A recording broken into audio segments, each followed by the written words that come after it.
Hi, this is royal Satish Babu, dots medical academy Khammam. సరే, మనకి నిన్న ఓఎంఆర్ షీట్ రిలీజ్ అయింది. అందరూ మార్క్స్ చూసుకొనే ఉంటారు. కానీ ఇక్కడ మీకు చాలామంది మిస్కాన్సెప్ట్ ఏంటంటే మళ్ళీ క్వశ్చన్స్కి మళ్ళీ అప్లై చేయాలా సార్, తప్పులున్న క్వశ్చన్స్కి మళ్ళీ మనం అప్లై చేయాలా, ఛాలెంజ్ చేయాలా అని అంటారు. అది ఓఎంఆర్ ఛాలెంజ్. ఓఎంఆర్ ఛాలెంజ్ అంటే మీరు ఓఎంఆర్ షీట్ కాకుండా ఓఎంఆర్ రెస్పాన్స్ షీట్ తీసుకోండి. ఓఎంఆర్ రికార్డెడ్ షీటు అంటే నువ్వు ఫస్ట్ ఆప్షన్కి ఏం బబుల్ పెట్టావు, ఎన్టీఏ వాడు అంటే కంప్యూటర్ ఏం స్కాన్ తీసుకుంది అది చూడండి. నువ్వు ఒకవేళ 2 పెట్టి అది 3 తీసుకుంటే దాన్ని ఛాలెంజ్ చేసుకోవచ్చు. లేదా నువ్వు లైట్గా బబుల్ చేసావు కానీ అది తీసుకోలేదు, స్టార్ మార్క్ పెట్టింది అంటే అప్పుడు అది నువ్వు ఛాలెంజ్ చేసుకోవచ్చు. ఒకటి హాఫ్ బబుల్ చేసావు, ఒకటి ఫుల్ బబుల్ చేసావు. జనరల్గా అయితే ఫుల్ బబుల్ చేసింది తీసుకుంటుంది, అది నెగిటివ్ మార్కింగ్ లేకుండా.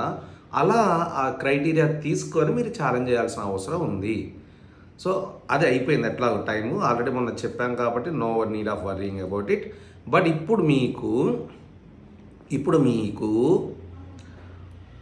ఓఎంఆర్ నుంచి మీకు క్యాల్కులేటెడ్ మార్క్స్ అంటే మీరు ఎన్నిసార్లు మార్క్స్ లెక్కేసినా సరే మీకు తేడా వస్తూ ఉంటుంది. దాదాపుగా మీరు చెప్పిన మార్కులు ఒకటి, నాకు వచ్చిన మార్కులు ఒకటి, ఓఎంఆర్ బబులింగ్ కరెక్ట్గానే ఉంది అయినా సరే మార్కులు తక్కువ వచ్చాయి అని మీకు లాస్ట్ రిజల్ట్ వచ్చిన తర్వాత తెలుస్తుంది. అలా కాకుండా ఉండాలంటే ఇప్పుడు ఒక చిన్న వెబ్సైట్ ఉంది ప్రైవేట్ది, దట్ ఈస్ www.neatandclear neetandclear.in. అది కొట్టుకుంటే కనుక దాంట్లో మీరు ఓఎంఆర్ అప్లోడ్ చేస్తే, మీ స్కాన్డ్ ఓఎంఆర్ షీట్ అప్లోడ్ చేస్తే సెట్ నెంబర్ 60 70 80 90 50 అనేది పెట్టేస్తే మీకు మార్క్స్ ఇమీడియట్గా ఫిజిక్స్లో ఎన్ని, కెమిస్ట్రీలో ఎన్ని, బయాలజీలో ఎన్ని వచ్చేస్తాయి.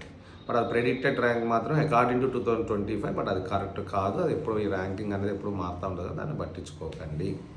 అది ఓన్లీ ఫర్ రిఫరెన్స్, అదే ఫైనల్ అని కాదు, అది ఓన్లీ ఫర్ రిఫరెన్స్. అండ్ ఇంకోటి, అది ప్రిలిమినరీకి మొన్న ఇచ్చిన కీ ప్రకారం మాత్రమే అది తీసుకుంటుంది, స్కాన్ చేస్తుంది, కరెక్షన్ చేస్తుంది.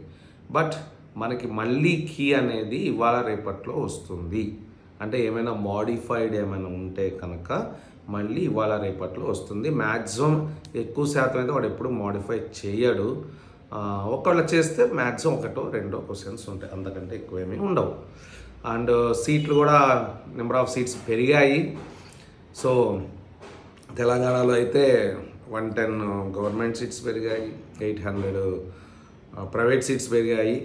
అయితే ఇక్కడ మనం గుర్తుపెట్టుకోవాల్సింది, మల్లారెడ్డి డీమ్డ్ యూనివర్సిటీ ఏదైతే ఉందో అది బాయ్స్ గర్ల్స్ అవి మనకు సంబంధించినవి కావు, అది పేమెంట్ సీట్సే, అది మెరిట్ కోటా సీట్స్ కావు, అవి తీసేయచ్చు. అండ్ వన్ మోర్ థింగ్, ఇంకోటి మైనార్టీలో పెరిగాయి, అది ఓన్లీ మైనార్టీ స్టూడెంట్స్ మాత్రమే అప్లికబుల్, ఫర్ నాన్ మైనార్టీ వాడికి అప్లికబుల్ కాదు. అలానే ఇంకో కాలేజీ రాజరాజేశ్వరి కాలేజ్ ఉంది, 150 సీట్స్, అది ఓన్లీ ఫర్ గర్ల్స్, బాయ్స్కి కాదు.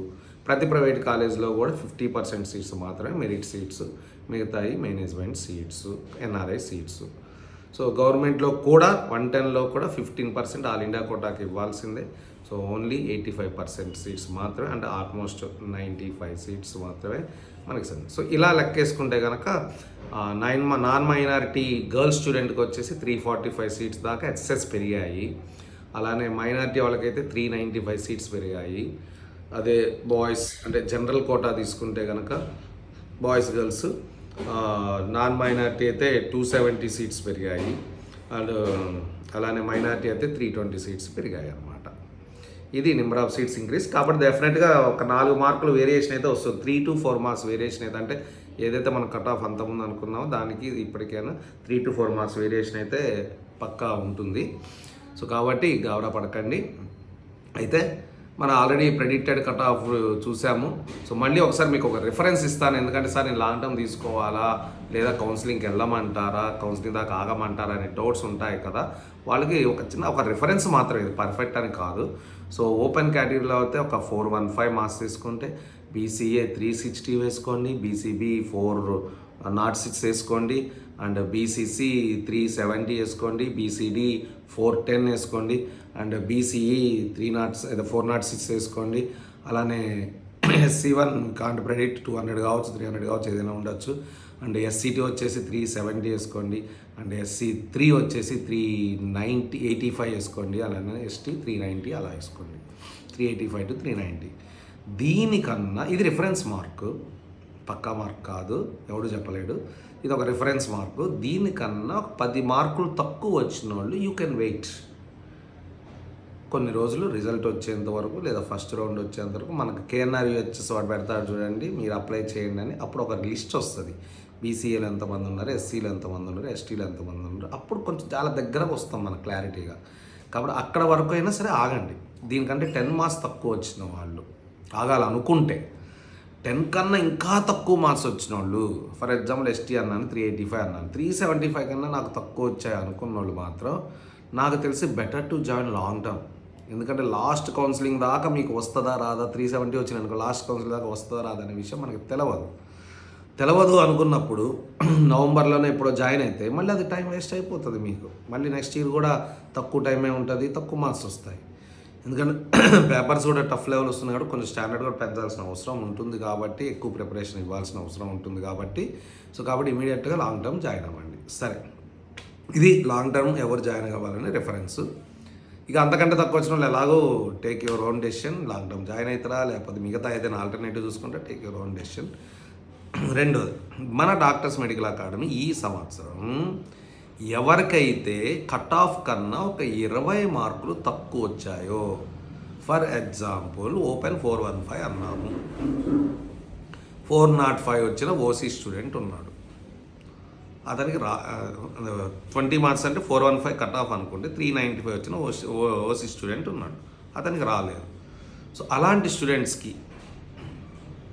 ఈ ఫైనల్ కట్ ఆఫ్ నుంచి 415 అనేది ఎగ్జాంపుల్ చెప్తున్నా, ఫైనల్ కట్ ఆఫ్ నుంచి 20 మార్కులు మధ్యలో ఉన్న స్టూడెంట్స్కి కోచింగ్ అయితే ఫ్రీగా ఇస్తుంది doctors medical academy. Only hostel fees మాత్రమే, హాస్టల్ స్టేషనరీ దోబి ఆ ఫీజు మాత్రమే తీసుకుంటుంది. సో మిగతాదంతా కూడా ఫ్రీ కోచింగ్ ఇవ్వదలుచుకుంది. ఏ కేటగిరీకి ఆ కేటగిరీకి సంబంధించిన 20 మార్క్స్ బిలో ఉంటాయి. ఇంకోటి, సార్ నేను పూర్ స్టూడెంట్ సార్, నేను అంత ఎక్కువ పెట్టలేను, నాకు మార్క్స్ కూడా రాలేదు, నా పరిస్థితి ఏంటి అనుకున్న వాళ్ళకి కూడా ఈ సంవత్సరం మనకు సెపరేట్గా ఒక ఎలైట్ అకాడమీని తీసుకొని ఆ క్యాంపస్లో ఒక ఇనాగ్రల్ ఆఫర్ కింద దాదాపుగా డే స్కాలర్ ఫీజుకి హాస్టల్ కూడా ఇస్తున్నాం అన్నమాట, మార్క్స్తో సంబంధం లేకుండా కూడా inaugural offer. So same faculty అటు ఇటు కూడా తిరుగుతూ ఉంటారు, మనకి ప్రాబ్లం లేదు, చాలా మంచి campus. So you can choose that one. అలానే లేదు సార్ నేను ఎంతైనా పెట్టగలను, నాకు స్ట్రెంత్ తక్కువ కావాలి, నాకు సీటు పక్కా రావాలి అని మీకు ఉందనుకోండి, అలాంటి వాళ్ళ కోసం కూడా ఓన్లీ 35 to 40 స్టూడెంట్స్ తీసుకొని ఒక బ్యాచ్ స్టార్ట్ చేయడం జరుగుతుంది. కాబట్టి మీరు ఏ బ్యాచ్ కావాలన్నా సరే మన దగ్గర అన్ని రకాలుగా ఉన్నాయి. బట్ ఇంపార్టెంట్ థింగ్ ఏంటంటే మన దగ్గర కోఎడ్యుకేషన్ లేదు, బాయ్స్ వేరే గర్ల్స్ వేరే. And very very important to the parents, దయచేసి ఒకటి కోఎడ్యుకేషన్ అవాయిడ్ చేయండి మ్యాక్సిమం. రెండోది, ఇంటికాడ ఉండి చదువుకుంటా డాడీ అనేది నమ్మకండి. ఆన్లైన్లో చదువుకుంటా డాడీ, ప్యాకేజీలు చదువుకుంటా డాడీ నమ్మకండి. నేను అనేది 95% స్టూడెంట్స్, 5% మా వాడు సూపర్, మా అమ్మాయి సూపర్, అసలు నమ్మకం బాగా ఉంది, అసలు బుక్ ముట్టుకుంటే అసలు లెగదు, అది మీ ఇష్టం. 95% స్టూడెంట్స్ జనరల్ మెంటాలిటీ గురించి చెప్తున్నాను నేను. సో కాబట్టి and very very important thing నార్త్ని నమ్మద్దు, నార్త్ ఇన్స్టిట్యూట్స్ నమ్మద్దు. నార్త్ వాళ్ళని అస్సలు చచ్చినా నమ్మకండి, వాళ్ళ తరీకా వేరే ఉంటుంది. నువ్వు చదువుకుంటే చదువుకున్నావు, నేను చెప్పడం వరకే నా బాధ్యత. అసలు నిన్ను స్టడీ అవర్స్ కానీ కూర్చోబెట్టడం కానీ, ఇది చదువుకో అని చెప్పడం కానీ, what to do what not to do అని చెప్పడం కానీ ఉండదు. కాబట్టి వాటికి నార్త్ ఇన్స్టిట్యూట్స్కి ఎక్కడో వాడికి ర్యాంకులు వస్తాయి. మనకి తెలుసు ఆల్రెడీ నార్త్లో ఎందుకు అంత ఎక్కువ కట్ ఆఫ్ అవుతుంది చెప్పండి. ఎన్ని పేపర్ ఆల్రెడీ మన లీక్ అయ్యి అంతకుముందు వరకు అంటే ఒక ఇమాజినేషన్లో ఉన్నాం, అక్కడ పేపర్ లీక్ అవుతుందేమో, ఆ ఇన్స్టిట్యూట్స్లో పేపర్ లీక్ అవుతుందేమో అని ఇమాజినేషన్లో ఉన్నాం. మన డైరెక్ట్గా తేల్చి పడేశారు కదా, ప్రతి సంవత్సరం ఇది జరుగుతూనే ఉందని చెప్పేసి. చాలా సంవత్సరం జరుగుతూనే ఉంది. మన తెలుగు వాళ్ళు గ్రేట్, పేపర్ లీక్ కాకుండా టాప్ లెవెల్లో కొడుతున్నారు. వాళ్ళు పేపర్ లీక్ కొట్టుకొని టాప్ లెవెల్లో కొట్టడం ఏంటి?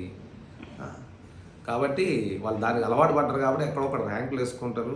మన సౌత్లో వచ్చి ఓన్లీ కమర్షియల్ కోసమే పెట్టారు, బిజినెస్ పాయింట్ ఆఫ్ వ్యూలోనే పెట్టారు కాబట్టి నమ్మద్దు నార్త్ వాళ్ళని నమ్మద్దు. ఓకే, సో ఈ పాయింట్స్ గుర్తుపెట్టుకోండి. Take your own decision. This is my opinion. ఎవరికి వాళ్ళ ఒపీనియన్స్ ఉంటాయి. Take your own decision. I'm wishing all the best. This Raj Satish Babu, doctors medical academy. Come on.